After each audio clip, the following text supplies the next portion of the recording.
Muy buenas noches, oyentes, televidentes, internautas y hermanos migrantes. Estamos en un café con JJ por Ecuador TV.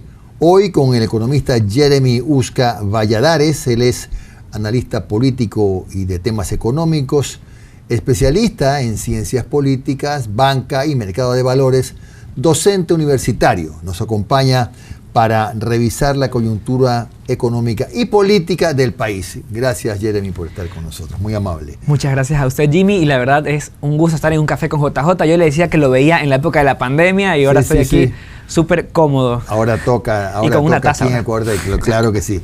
Bien, la economía ecuatoriana en el año pasado tuvo un comportamiento, no voy a decir atípico, porque los rebotes son consecuencia lógica de años malos, ¿no? Pero este año, en el 2026, ¿qué proyección tiene la economía del Ecuador?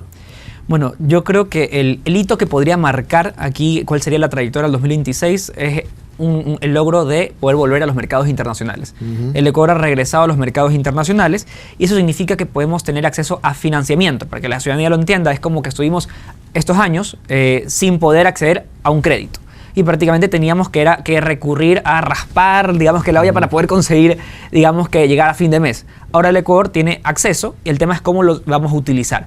Entonces, en esa línea, si bien hay que recordarle que no es que sobra la plata y que ahora tenemos acceso a más liquidez, sino que lo que ocurre es que hemos estado de manera deficitaria, es decir, hemos estado en números rojos y ahora con esta posibilidad podemos, digamos, un poco facilitarle al gobierno el financiamiento de digamos que esos números que estaban rojos. Claro. Entonces tampoco es que va a abundar la plata, sino que ahora podemos tener, digamos, que un poco más de margen de maniobra.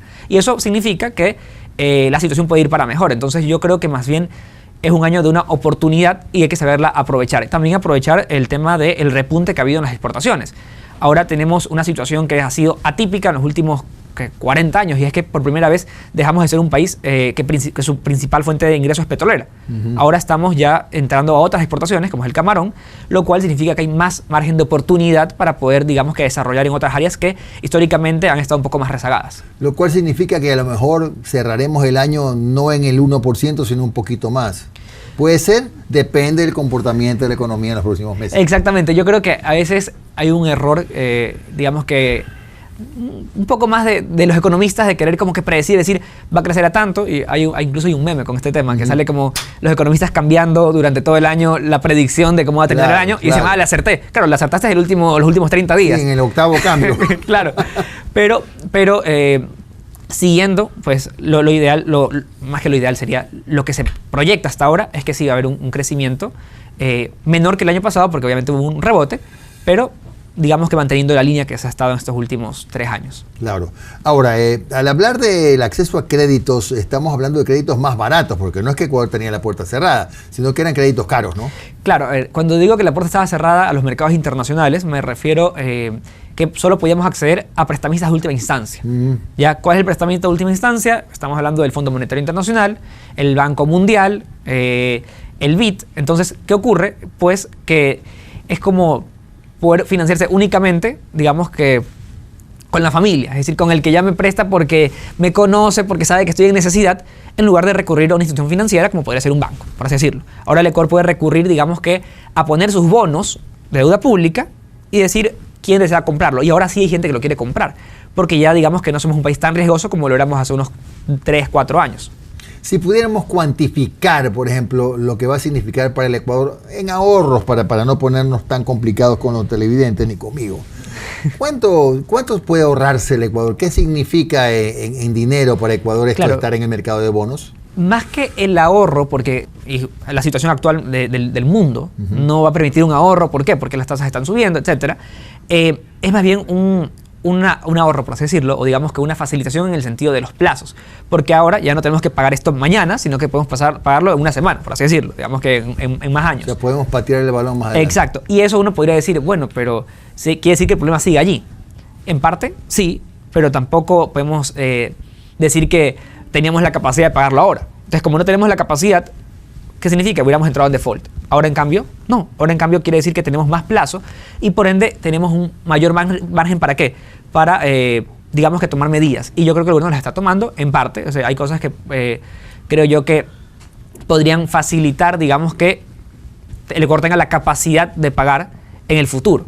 El tema es que no nos sigamos endeudando. Recordemos que hace una década nos pasamos pues endeudando y más que endeudando, desconectando los ingresos de los gastos, al punto tal que al día de hoy lo normal en el Ecuador es tener un déficit fiscal. Claro. Entonces, lo que tenemos que es volver a la línea de ordenamiento en el cual tengamos en algún momento un superávit y con eso ir financiando, digamos, que lo que nos hemos estado endeudando todos estos años. Claro. Ahora, ¿qué papel juega el riesgo país en todo esto? El riesgo país, digamos que es como nuestro historial crediticio. En este caso, digamos que una persona que tiene un puntaje alto, alto en, digamos que cuando uno tiene su historial crediticio, uno puede acceder mejor a los créditos. En el caso de los países es lo contrario. Mientras más alto el puntaje, quiere decir que la tasa de interés es más alta. Claro. Por ende, el Ecuador, al ir reduciendo su riesgo país, lo que está ocurriendo es que puede acceder a tasas más bajas. ¿Cómo funciona esto? Solo para que la gente lo tenga claro. Hay una, digamos que la tasa referencial, por así decirlo, es la de los Estados Unidos, la que pone la Fed. Sobre eso se le suma el riesgo país. En el caso de un país que tiene, por ejemplo, 400 puntos, quiere decir que se le suman 4% adicional sobre la de Estados Unidos. Eso sería. Ya. Es como un enfermo con fiebre que le va bajando la temperatura y ya se va regularizando, claro. Ahora, usted habla de medidas como para fortalecer la economía. ¿Qué medidas? Cuando yo hablo de las medidas, me refiero sobre todo en el tema fiscal. No tanto en el tema económico, porque en la parte, digamos que de medidas macroeconómicas todavía falta, no hemos tenido una reforma laboral, ahora recién se hace un acuerdo ministerial que está entredicho si es que está vigente o no, pero al menos en lo que es materia fiscal yo creo que en los últimos años hemos tenido avances. Me refiero desde la época de Guillermo Lasso. Con Guillermo Lasso incluso se llegó a un superávit primario y ahora con la salida del subsidio a los combustibles, todo eso de alguna manera ha sumado ¿a qué? A que el Ecuador no esté tan limitado, por así decirlo, a tener que pagar esta clase de cosas como era el subsidio a los combustibles. Ahora el tema es que esos gastos que dejaron de incurrir, ahora podamos redirigirlos. ¿Por qué? Porque ¿qué ocurre actualmente? Que el Ecuador dejó de gastar en subsidios, pero hemos redistribuido a otra clase de subsidios que son los bonos. El tema es cuánto tiempo van a durar estos bonos y si la idea es que después caigan. El gobierno, cuando eliminó el subsidio de los combustibles, dijo que muchos de estos bonos eran temporales. La idea es ver si de verdad son temporales y una vez que salgan, ver cuánto va a quedar, digamos que de margen a favor del país después de la salida de los subsidios a los combustibles. ¿Los subsidios son malos para la economía? Esa pregunta es un poco, le voy a dar. Yo personalmente suelo estar en contra de los subsidios. ¿Por qué? Porque considero que el subsidio al final es financiar algo, por así decirlo. ¿Y qué ocurre cuando uno financia algo? Que ese algo se amplifica. Entonces, si hay un problema, por lo general el subsidio lo termina amplificando. Por poner un caso, tenemos un tema con los combustibles en el Ecuador. ¿Cuál es la idea de subsidiar el combustible? Que sea más económico.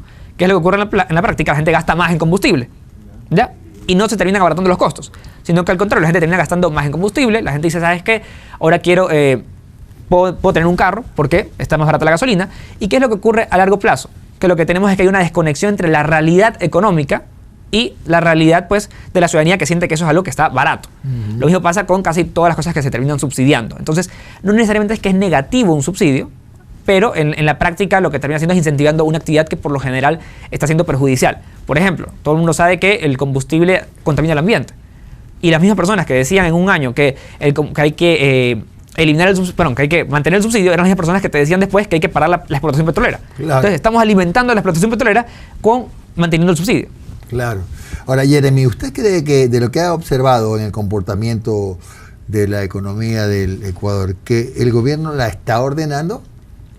Yo creo que hay temas a nivel fiscal que yo considero que se están ordenando. Hay otras cosas con las que no estoy de acuerdo. Por ejemplo, en el caso puntual del regreso del impuesto del 4, no, más que el impuesto del 4x4, la metodología del 4x4. Yo considero que eso al final perjudicó de alguna manera, sobre todo a la clase media ecuatoriana, que era la que consumía sobre todo productos de Temu, de Amazon, etc. Ahora, por otro lado, en el lado fiscal, el hecho de que se haya eliminado el subsidio de los combustibles para mí es un gran avance, porque estamos hablando de lo que eran casi 4.000 millones de dólares. Claro. Entonces, hay cosas y cosas de lado y lado. No creo que la cosa esté tan blanco y negro, sino más bien creo que hay matices, ¿no? Y yo creo que en Ecuador en este momento hay un matiz gris que se puede aprovechar para bien y ojalá sea blanco, claro, como podría ser negro. Entonces, el tema es cómo hacer que la ciudadanía apoye el blanco y rechace la parte negra. El problema es que tenemos una clase política realmente negativa, que se opone a todo, absolutamente a todo, y que a veces parece que le gustaría que el país esté inmóvil, ¿no? Bueno, Hay sí. que reconocerlo. En realidad es que Ecuador es un país, y creo que no sé si lo vi en Twitter alguna vez, en el que todo el mundo quiere que todo cambie, pero a la vez nadie quiere que nada cambie. Porque cuando te dicen cuáles son los cambios que hay que hacer, tú dices, no, pues no quiero ese cambio. Yo quiero que cambie esto. Cuando hacen la propuesta, no, tampoco quiero. Entonces, al final, se hizo por ejemplo, el caso del acuerdo ministerial del trabajo. Para mí me pareció una buena idea, pero aquí viene lo curioso. En realidad, trabajo por horas ese. No, me refiero al acuerdo ministerial que recién se hizo público, por así decirlo, pero que estaba en entredicho si está vigente o no está vigente. Ya, okay. Y en ese caso de ese acuerdo, por ejemplo, solo como para mencionar, esto viene por una ley que ya había sido aprobada previamente, ya en la época de Guillermo Lasso. Cuando se aprobó esa ley, ahora que simplemente se va a aplicar lo que dice esa ley, ahora la gente dice, no queremos que se aplique. Pero si ya lo aprobaron. Es decir, o sea, Ecuador es un país que tiene como un sinsentido en el cual de repente la gente aprueba algo y después dicen, ¿sabes qué? No, es que no me gustó cómo está aprobado. Y así, todo el mundo se queja de que no hay empleo en el Ecuador. Cuando se habla de flexibilidad, no, es que es negativo. Claro, el problema es que en Ecuador no aplicamos lo que se da en otros países como Perú, por ejemplo, donde la economía y la política están en líneas paralelas y no se juntan nunca, ¿no? Por eso es que Perú está como está hoy día, Claro. tiene posiblemente de las peores clases políticas del mundo, pero en economía hace buenísima letra, ¿no? Claro, el presidente del Banco Central lleva desde la época de 20 Kuczynski. y pico de años, Claro. no sé cuánto. Sí, y eso es algo que Ecuador no ha podido imitar, y ni siquiera, no solo digo imitar, sino que no estamos años luz de distancia.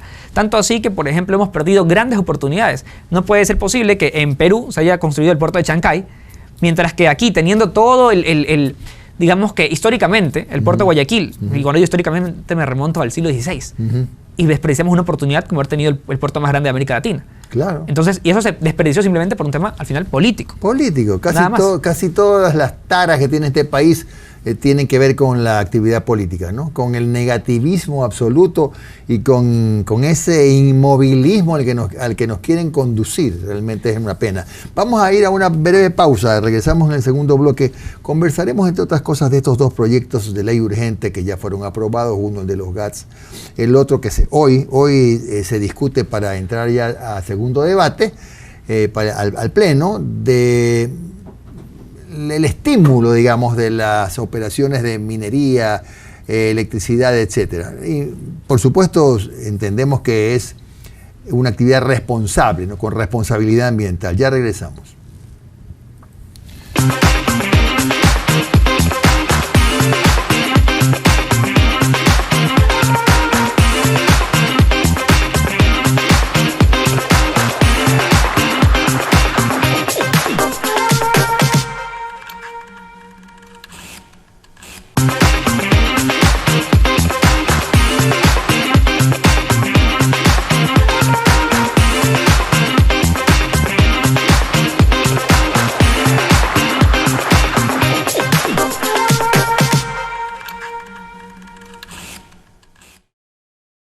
Estamos de vuelta con el economista Jeremy Usca Valladares. Él es analista político y económico, también es especialista en ciencias políticas, banca y mercado de valores, docente universitario. Jeremy, estábamos por abordar el tema de los proyectos urgentes, pero antes quiero detenerme un par de minutos en este 30% de aranceles que Ecuador le aplica a Colombia y que todavía no está en vigencia, pero lo recibiremos de regreso también. ¿Es bueno, es malo, se justifica, se entiende? ¿Qué cree usted?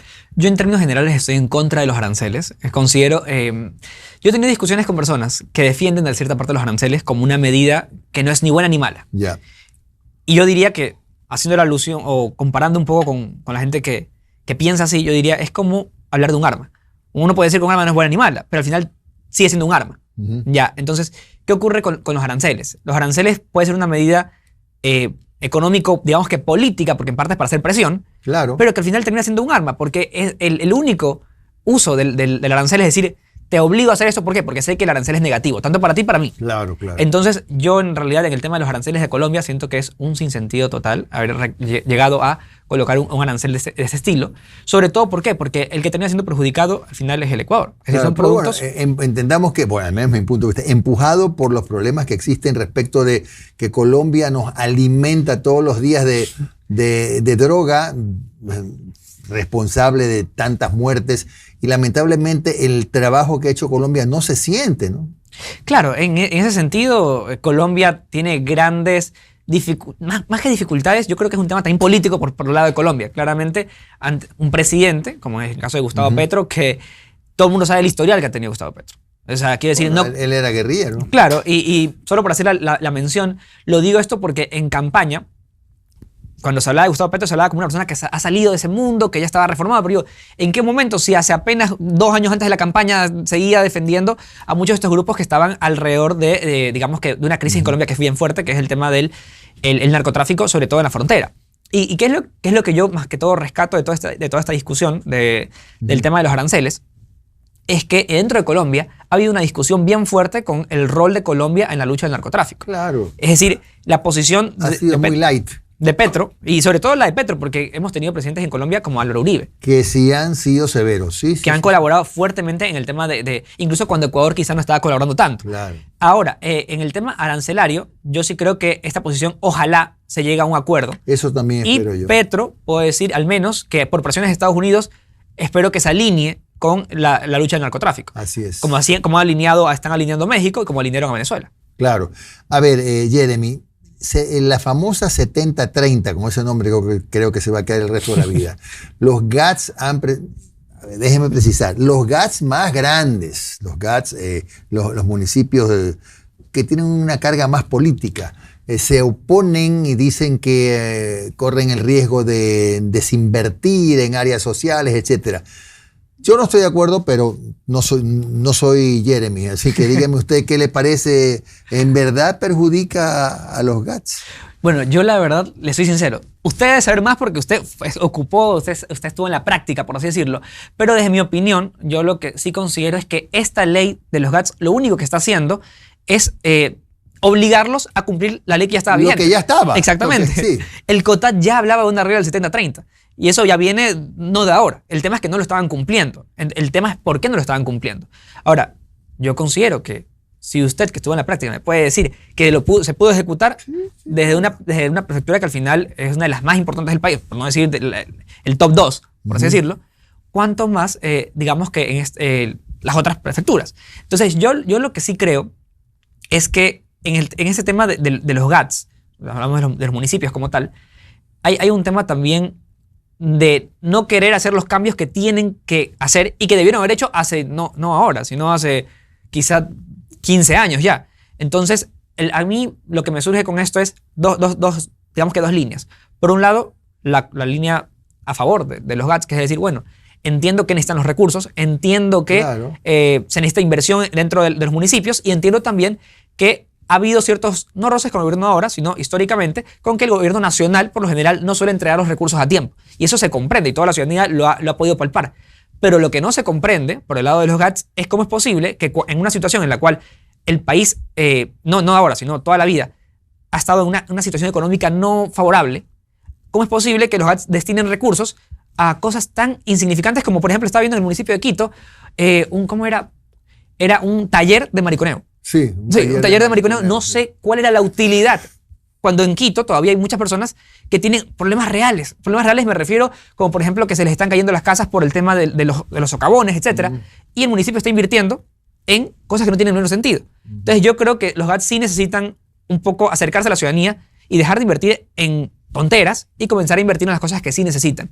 Y si esta ley de alguna manera consigue eso, pues para mí estará bien. El tema es que lo consiga. Ojalá sea el mecanismo. Yo considero que puede haber otros mecanismos, pero está allí esa carta y no creo que los GATS estén siendo responsables con el dinero público. Claro, y hay otra cosa que también deberían tal vez pensar los GATS, ¿no? Porque como hay esto de las competencias complementarias, ¿no? Hay algunos GATS, por ejemplo, el de Quito, claro, Quito que maneja temas de educación, pero capaz que parte de la solución es, a ver, esta carga que no me corresponde propiamente, toma, te la devuelvo, Ministerio de Educación, hazlo tú, y libero recursos. Hay formas, ¿no? Hay formas. Claro, formas hay. El tema también está por el lado de cuáles van a ser los rubros que van a tocar. Porque claro, se ha escuchado ahora que se va a ver perjudicada la educación, que se va a ver perjudicado que los adultos mayores, que se van a ver perjudicado un poco de sectores, pero no he escuchado ningún municipio decir voy a recortar, por ejemplo, en publicidad, o voy a recortar en las fiestas que hacemos todo o en personal. En personal.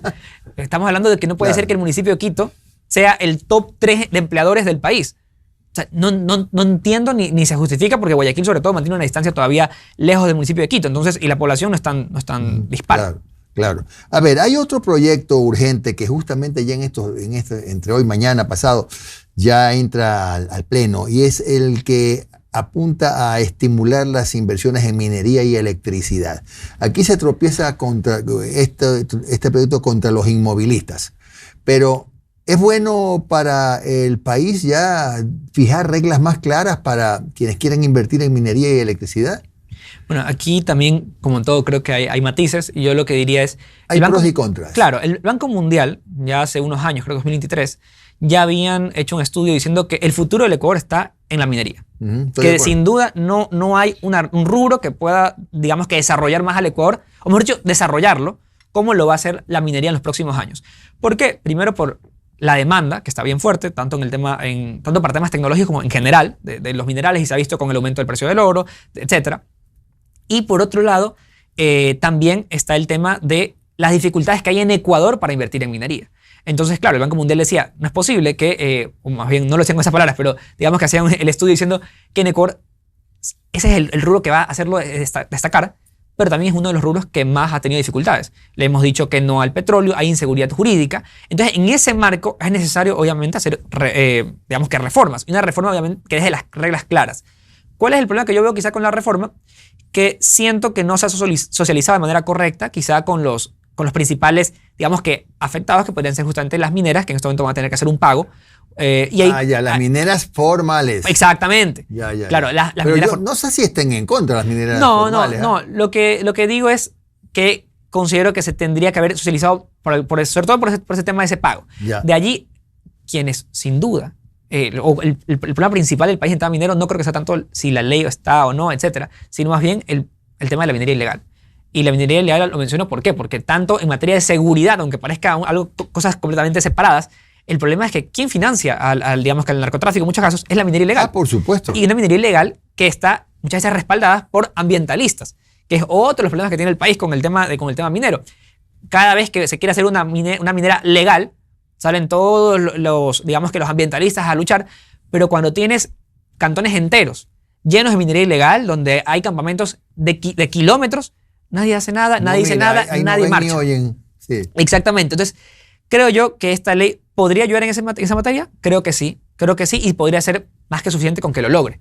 El tema es también un apoyo de la ciudadanía. Yo creo que más allá de que si está la ley vigente, las leyes no hacen el país, sino la ciudadanía. Y si la ciudadanía, cada vez que hay un tema minero legal o un tema petrolero legal, se oponen, pero cuando ocurre de esa manera ilegal, nadie dice nada. Lo que pasa es que se opone por la influencia, lamentablemente, de un sector de ambientalistas y sectores sociales que un poco apuntan a dirigir la opinión, sobre todo con esto de las redes sociales y todo, que contaminan tanto en ciertos aspectos, ¿no? Esa es la parte más complicada, porque ¿sabe qué? Estamos viendo, Jeremy, que este país es como único en América. En toda América están trabajando en minería, están trabajando en temas petroleros. Yo siempre uso un ejemplo. Guyana está produciendo 900,000 barriles diarios. Una cosa increíble. Y acá todavía seguimos en el año de la pera. Estamos por la mitad, menos de la mitad de Guyana. Claro.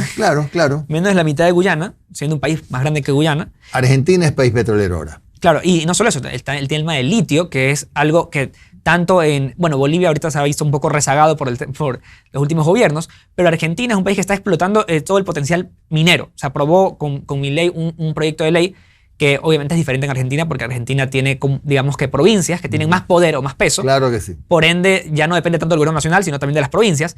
Pero a pesar de eso, es un proyecto de ley que ha permitido proyectos de inversión gigantescos a nivel de toda América Latina. O sea, estamos hablando de los proyectos más grandes. Vaca Muerta es un proyecto que va a llevar millones de dólares a la Argentina, por supuesto, y va a ponerla en el centro de la explotación minera mundial.